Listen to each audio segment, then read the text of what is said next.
हरे कृष्ण। ओम श्री विष्णवे नमः। बृहस्पति देवता की जय। हे बृहस्पति देव, आप ब्रह्मा जी की वाणी के धारक, सत्य और धर्म के रक्षक हैं। आज बृहस्पतिवार के शुभ अवसर पर हम सभी आपके चरणों में नमन कर इस पवित्र कथा की शुरुआत कर रहे हैं। जो भी श्रद्धालु इस कथा को आदरपूर्वक सुने, उसकी बुद्धि शुद्ध हो, उसके कष्ट समाप्त हो और जीवन में सुख और सौभाग्य की प्राप्ति हो। प्रिय श्रोताओं, इस कथा को पूरा सुनिएगा। कथा को बीच में अधूरा छोड़कर बृहस्पति देवता का निरादर मत कीजिएगा। बृहस्पतिवार व्रत की पौराणिक कथा के अनुसार प्राचीन समय की बात है। भारतवर्ष में एक राजा राज्य करता था। वह बड़ा प्रतापी और दानी था। वह नित्य प्रति मंदिर में भगवान के दर्शन करने जाता था। वह ब्राह्मण और गुरु की सेवा किया करता था। उसके द्वार से कोई भी याचक निराश होकर नहीं लौटता था। वह प्रत्येक गुरुवार को व्रत रखता और पूजन करता था। हर दिन गरीबों की सहायता करता था, परंतु ये सब बातें उसकी रानी को अच्छी नहीं लगती थी। वो न तो व्रत करती, न ही किसी को एक भी पैसा दान में देती थी और राजा से भी ऐसा करने को मना किया करती थी। एक समय की बात है कि राजा शिकार खेलने वन को चले गए थे। घर पर रानी और दासी थी। उसी समय गुरु बृहस्पति साधु का रूप धारण करके राजा के दरवाजे पर भिक्षा मांगने आए। साधु ने रानी से भिक्षा मांगी तो वह कहने लगी, हे साधु महाराज, मैं इस दान और पुण्य से तंग आ गई हूँ। इस कार्य के लिए तो मेरे पतिदेव ही बहुत हैं। अब आप ऐसी कृपा करें कि हमारा सारा धन नष्ट हो जाए और मैं आराम से रह सकूं। साधु रूपी बृहस्पति देव ने कहा, हे देवी, तुम बड़ी विचित्र हो। संतान और धन से कोई दुखी नहीं होता है, इसको तो सभी चाहते हैं। पापी भी पुत्र और धन की इच्छा करता है। अगर तुम्हारे पास धन अधिक है तो भूखे मनुष्यों को भोजन कराओ, प्याऊ लगवाओ, ब्राह्मणों को दान दो, धर्मशालाएं बनवाओ, कुआं, तालाब, बावड़ी, बाग, बगीचे आदि का निर्माण कराओ तथा निर्धनों की कुंवारी कन्याओं का विवाह कराओ और यज्ञ आदि करो। इस प्रकार के कर्मों से आपके कुल का और आपका नाम परलोक में सार्थक होगा और स्वर्ग की प्राप्ति होगी। किंतु रानी साधु की इन बातों से खुश नहीं हुई। उसने कहा, हे साधु महाराज, मुझे ऐसे धन की बिल्कुल आवश्यकता नहीं जिसको मैं अन्य लोगों को दान दूं या जिसको रखने और संभालने में ही मेरा सारा समय नष्ट हो जाए। तब साधु ने कहा, हे देवी, अगर तुम्हारी ऐसी ही इच्छा है तो जैसा मैं तुम्हें बताता हूँ तुम वैसा ही करना। बृहस्पतिवार के दिन घर को गोबर से लीपना, अपने केशों को पीली मिट्टी से धोना, राजा से कहना वह दाढ़ी कटवाए, भोजन में मांस मदिरा खाना, कपड़ा धोबी के यहाँ धुलने देना। इस प्रकार 7 बृहस्पतिवार करने से तुम्हारा सब धन नष्ट हो जाएगा। ऐसा कहकर साधु महाराज रूपी बृहस्पति देव अंतर्ध्यान हो गए। रानी ने साधु के कहे अनुसार 7 बृहस्पतिवार तक वैसा ही करने का विचार किया। साधु के बताए अनुसार कार्य करते हुए केवल 3 बृहस्पतिवार ही बीते थे कि उसकी समस्त धन संपत्ति नष्ट हो गई। भोजन के लिए दोनों समय परिवार तरसने लगा तथा सांसारिक भोगों से दुखी रहने लगा। तब वह राजा रानी से कहने लगा, हे रानी, तुम यहाँ पर रहो, मैं दूसरे देश को जाता हूँ। क्योंकि यहाँ पर मुझे सभी मनुष्य जानते हैं, इसलिए मैं यहाँ कोई काम नहीं कर सकता। मैं परदेश जा रहा हूँ, वहाँ कोई काम धंधा करूँगा, शायद हमारे भाग्य बदल जाए। ऐसा कहकर राजा परदेश चला गया। वह वहाँ जंगल से लकड़ी काट कर लाता और शहर में बेचता। इस तरह जीवन व्यतीत करने लगा। इधर राजा के बिना रानी और दासियां दुखी रहने लगी। किसी दिन भोजन मिलता और किसी दिन जल पीकर ही रह जाती। एक बार रानी और दासियों को 7 दिन तक बिना भोजन के रहना पड़ा तो रानी ने अपनी दासी से कहा, हे दासी, यहाँ पास ही के नगर में मेरी बहन रहती है। वह बड़ी धनवान है। तू उसके पास जा और वहां से 5 सेर बेझर मांग कर ले आ, जिससे कुछ समय के लिए गुजर हो जाएगा। दासी रानी की बहन के पास गई। रानी की बहन उस समय पूजा कर रही थी। दासी ने रानी की बहन से कहा, हे रानी, मुझे आपकी बहन ने भेजा है, मुझे 5 सेर बेझर दे दो। दासी ने ये बात अनेक बार कही, परंतु रानी की बहन ने कोई उत्तर नहीं दिया, क्योंकि उस समय वह बृहस्पतिवार की कथा सुन रही थी। जब दासी को रानी की बहन से कोई उत्तर नहीं मिला तो वह बहुत दुखी हुई। उसे क्रोध भी आया। वह लौटकर रानी से बोली, हे रानी, आपकी बहन तो बहुत ही घमंडी है। वह तो छोटे लोगों से बात भी नहीं करती। मैंने उससे बहुत बार कहा, लेकिन उसने कोई उत्तर नहीं दिया। मैं वापस चली आई। रानी बोली, हे दासी, इसमें उसका कोई दोष नहीं है। जब बुरे दिन आते हैं तब कोई सहारा नहीं देता। अच्छे बुरे का पता विपत्ति में ही लगता है। अब तो जो ईश्वर की इच्छा होगी वही होगा। ये सब हमारे भाग्य का दोष है। उधर रानी की बहन ने सोचा कि मेरी बहन की दासी आई थी, परंतु मैं उससे नहीं बोली, इससे वह बहुत दुखी हुई होगी। अतः कथा सुनकर और विष्णु भगवान का पूजन समाप्त कर वह अपनी बहन के घर आई और कहने लगी, हे बहन, मैं बृहस्पतिवार का व्रत कर रही थी। तुम्हारी दासी हमारे घर गई थी, परंतु जब तक कथा होती है तब तक हम लोग न उठते हैं और न बोलते हैं, इसलिए मैं नहीं बोली। कहो दासी क्यों गई थी? रानी बोली, बहन, हमारे घर अनाज नहीं था। वैसे तुमसे कोई बात छिपी नहीं है, इस कारण मैंने दासी को तुम्हारे पास 5 सेर बेजर लेने के लिए भेजा था। रानी की बहन बोली, बहन देखो, बृहस्पति भगवान सबकी मनोकामनाएं पूर्ण करते हैं। देखो, शायद तुम्हारे घर में अनाज रखा हो। ये सुनकर दासी घर के अंदर गई तो वहां उसे एक घड़ा बेजर का मिल गया। उसे बड़ी हैरानी हुई, क्योंकि उसने एक एक बर्तन देख लिया था। उसने बाहर आकर रानी को बताया। दासी अपनी रानी से कहने लगी, हे रानी देखो, वैसे हमको जब अन्न नहीं मिलता तब हम रोज व्रत ही तो करते हैं। अगर इनसे व्रत की विधि और कथा पूछ ली जाए तो उसे हम भी किया करेंगे।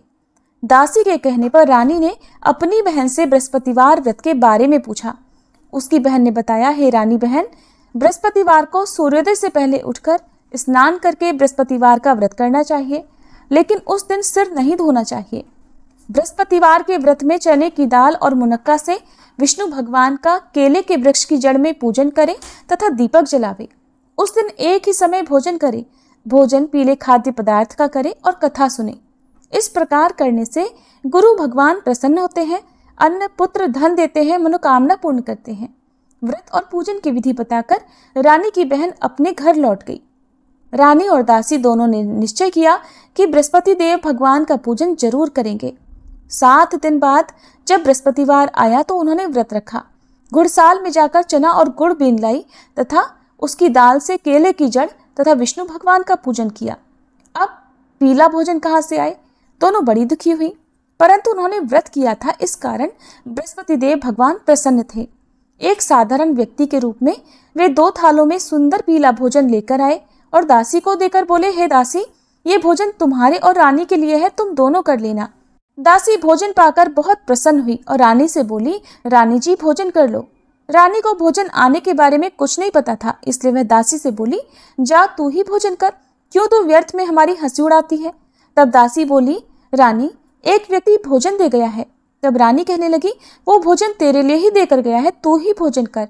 दासी ने कहा, वह व्यक्ति हम दोनों के लिए 2 थालों में भोजन देकर गया है, इसलिए मैं और आप दोनों ही साथ साथ भोजन करेंगे। फिर दोनों ने गुरु भगवान को नमस्कार कर भोजन किया। उसके बाद से वे प्रत्येक बृहस्पतिवार को गुरु भगवान का व्रत और पूजन करने लगी। बृहस्पति भगवान की कृपा से उनके पास धन हो गया, परंतु रानी फिर पहले की तरह से आलस्य करने लगी। तब दासी बोली, देखो रानी, तुम पहले भी इसी प्रकार आलस्य करती थी। तुम्हें धन रखने में कष्ट होता था, इस कारण सभी धन नष्ट हो गया। अब गुरु भगवान की कृपा से धन मिला है तो तुम्हें फिर आलस्य होता है। बड़ी मुसीबतों के बाद हमने ये धन पाया है, इसलिए हमें दान पुण्य करना चाहिए।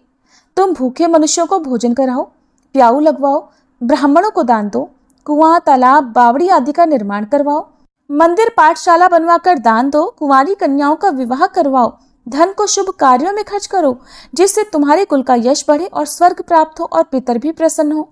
दासी की बात मानकर रानी ने इसी प्रकार के कर्म करने प्रारंभ कर दिए, जिससे उनका काफी यश फैलने लगा। एक दिन रानी और दासी आपस में विचार करने लगी कि न जाने राजा किस दशा में होंगे, उनकी कोई खोज खबर नहीं है।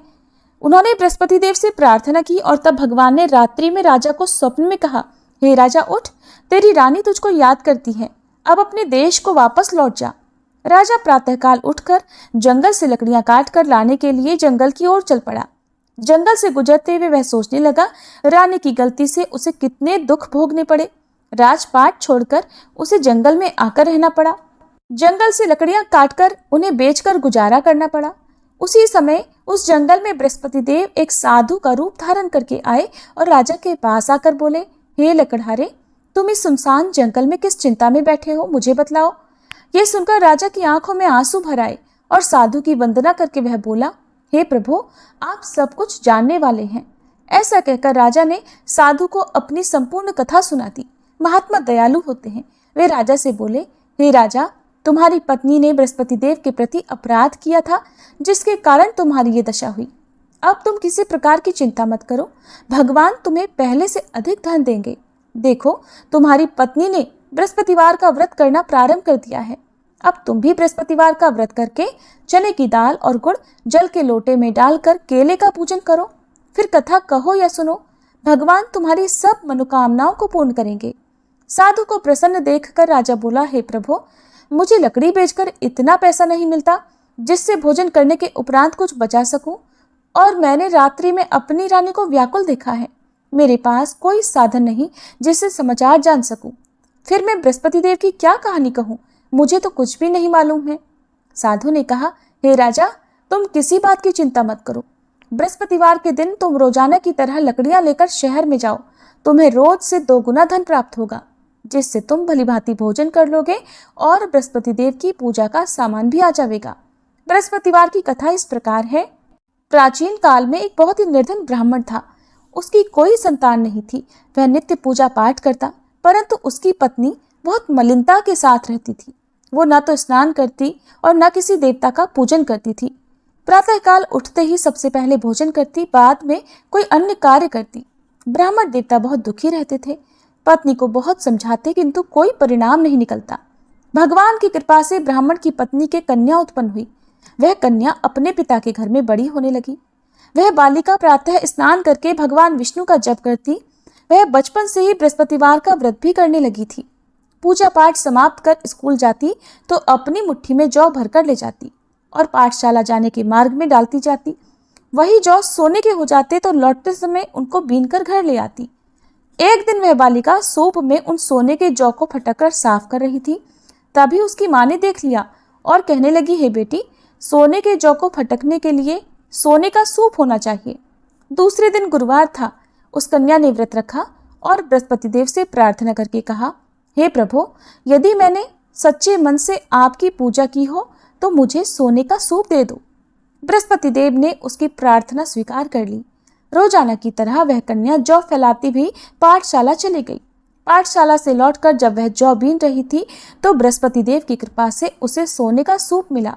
उसे वह घर ले आई और उससे जौ साफ करने लगी, परंतु उसकी माँ का वही ढंग रहा। एक दिन की बात है, वह कन्या सोने के सूप में जौ साफ कर रही थी। उस समय उस नगर का राजकुमार वहां से होकर निकला। इस कन्या के रूप और सोने के सूप में जौ को साफ करते देखकर वह उस कन्या पर मोहित हो गया। राजमहल आकर वह भोजन तथा जल त्याग कर उदास होकर लेट गया। राजा को जब राजकुमार द्वारा अन्न जल त्यागने का समाचार मिला तो अपने मंत्रियों के साथ वह अपने पुत्र के पास आया और बोले, हे बेटा, तुम्हें किस बात का कष्ट है? किसी ने अपमान किया है अथवा कोई और कारण है? मुझे बताओ, मैं वही करूंगा जिससे तुम्हें प्रसन्नता हो। तब राजकुमार ने अपने पिता की बातें सुनी और बोला, मुझे आपकी कृपा से किसी बात का दुख नहीं है। किसी ने मेरा अपमान नहीं किया है, परंतु मैं उस लड़की के साथ विवाह करना चाहता हूँ जो सोने के सूप में जौ साफ कर रही थी। यह सुनकर राजा आश्चर्य में पड़ गया और बोला, हे बेटा, इस तरह की कन्या का पता तुम ही लगाओ। मैं उसके साथ तुम्हारा विवाह अवश्य ही करवा दूंगा। राजकुमार ने राजा को उस लड़की के घर का पता बतलाया। मंत्री उस लड़की के घर गया और राजा का आदेश ब्राह्मण को सुनाया। कुछ ही दिन बाद ब्राह्मण की कन्या का विवाह राजकुमार के साथ संपन्न हो गया। कन्या के घर से जाते ही उस ब्राह्मण देवता के घर में पहले की तरह गरीबी का वास हो गया। अब भोजन के लिए भी अन्न बड़ी मुश्किल से मिलता था। एक दिन दुखी होकर ब्राह्मण अपनी पुत्री से मिलने गया। बेटी ने पिता की दुखी अवस्था को देखा और अपनी माँ का समाचार पूछा। ब्राह्मण देवता ने सभी हाल कह सुनाया। तब कन्या ने बहुत सारा धन देकर अपने पिता को विदा कर दिया। इस तरह ब्राह्मण का कुछ समय सुखपूर्वक बीता, लेकिन कुछ दिन बाद फिर वही हाल हो गया। ब्राह्मण फिर अपनी कन्या के यहाँ गया और सभी हाल कहा तो पुत्री कहने लगी, हे पिताजी, आप माताजी को यहाँ लिवा लाओ, मैं उन्हें वह विधि बता दूंगी जिससे गरीबी दूर हो जाए। अब ब्राह्मण देवता अपनी पत्नी को साथ लेकर अपनी पुत्री के पास राजमहल में पहुंचे तो पुत्री अपनी माँ को समझाने लगी, हे माँ, तुम प्रातःकाल उठकर प्रथम स्नानादि करके विष्णु भगवान का पूजन करो तो सब दरिद्रता दूर हो जाएगी। परंतु उसकी माँ ने उसकी एक बात नहीं मानी। वह प्रातःकाल उठकर अपनी पुत्री का बचा जूठन खा लेती थी। एक दिन उसकी पुत्री को बहुत गुस्सा आया। उसने एक रात कोठरी से सारा सामान निकाल दिया और उसमें अपनी माँ को बंद कर दिया। प्रातः उसमें से निकाला और स्नानादि करा के पूजा पाठ करवाया तो उसकी माँ की बुद्धि ठीक हो गई। इसके बाद वह नियम से पूजा पाठ करती और प्रत्येक बृहस्पतिवार को व्रत करने लगी। इस व्रत के पुण्य प्रभाव से उसकी माँ भी बहुत धनवान हो गई और बृहस्पति देवता के प्रभाव से स्वर्ग को गई। वह ब्राह्मण भी सुखपूर्वक इस लोक का सुख भोग कर स्वर्ग को प्राप्त हुए। इस तरह कहानी कहकर साधु महाराज वहां से लोप हो गए। धीरे धीरे समय बीतने पर फिर बृहस्पतिवार का दिन आया। राजा जंगल से लकड़ी काटकर किसी शहर में बेचने गए। उसे उस दिन और दिनों से अधिक धन मिला। राजा ने चना गुड़ आदि लाकर बृहस्पतिवार का व्रत किया।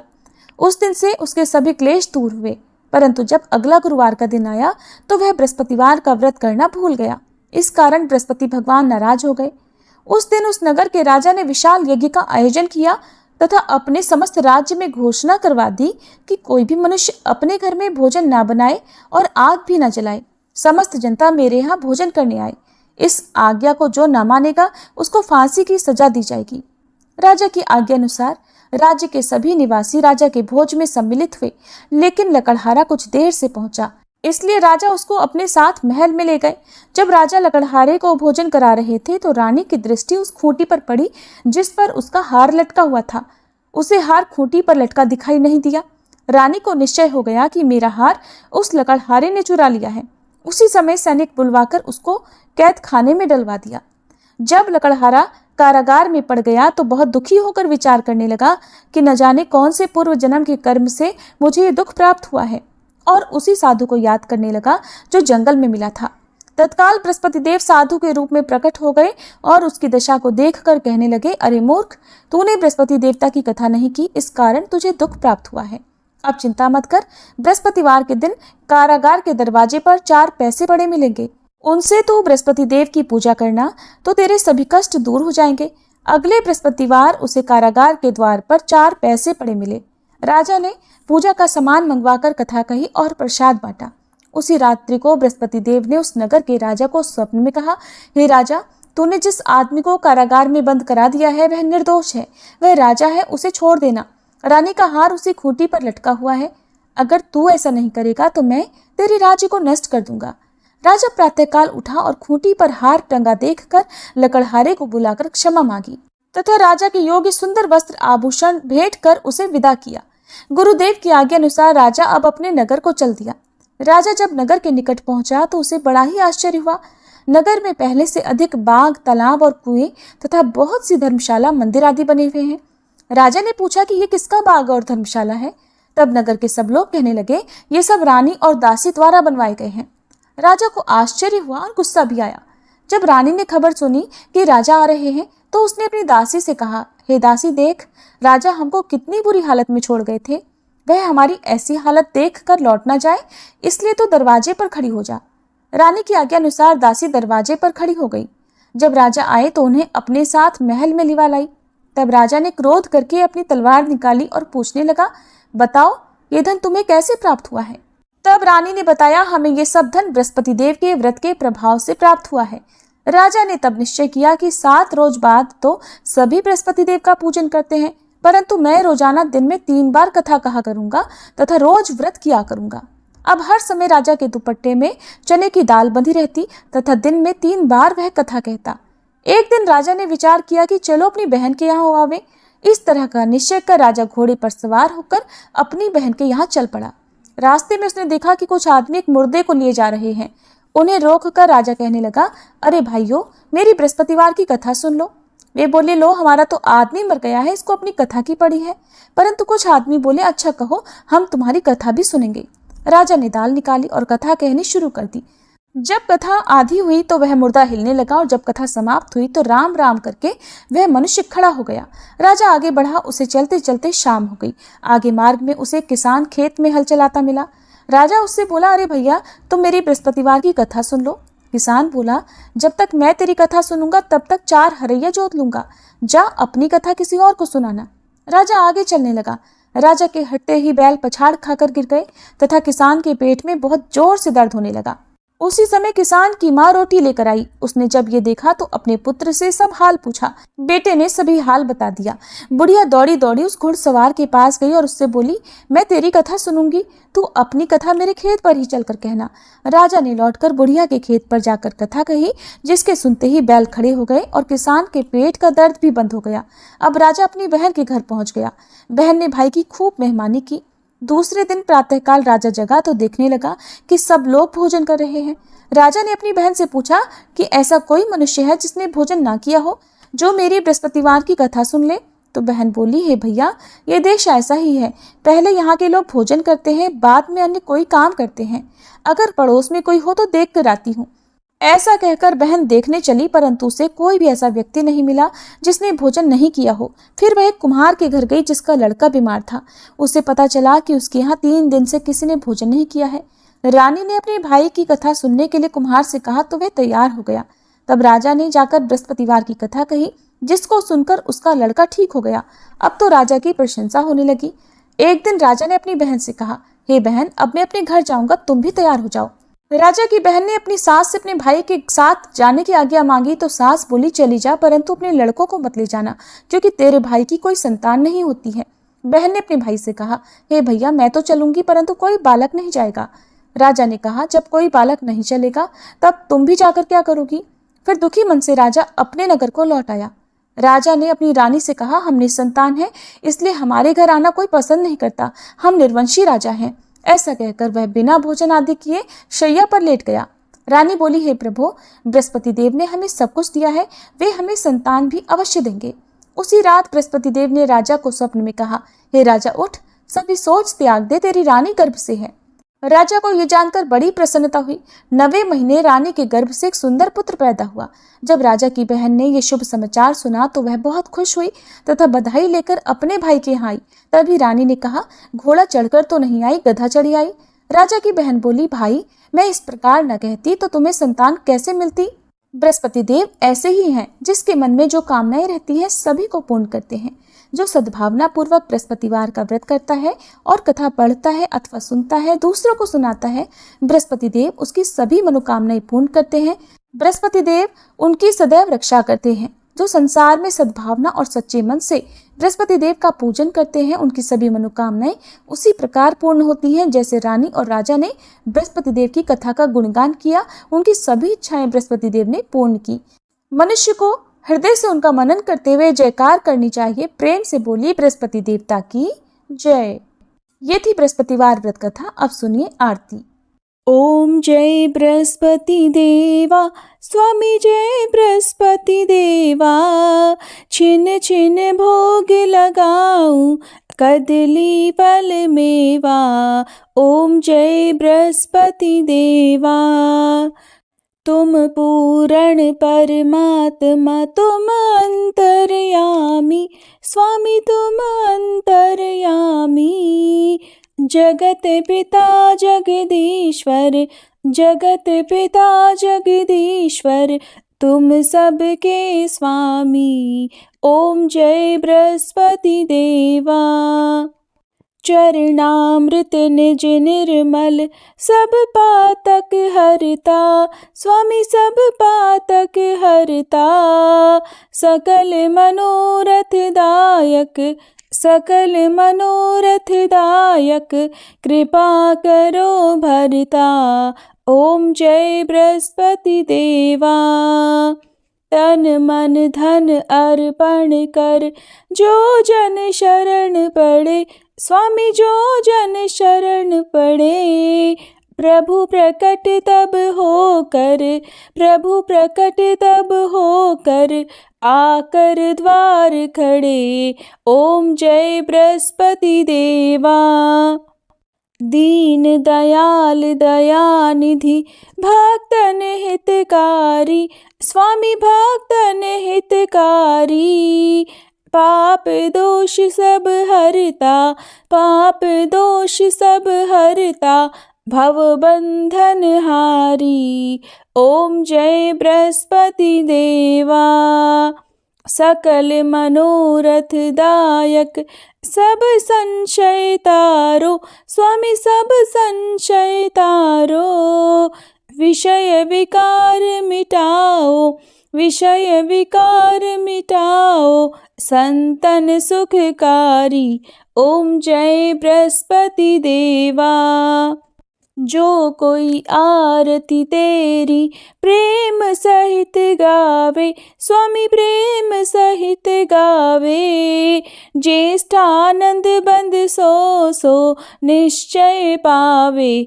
ओम जय बृहस्पति देवा, ओम जय बृहस्पति देवा, स्वामी जय बृहस्पति देवा।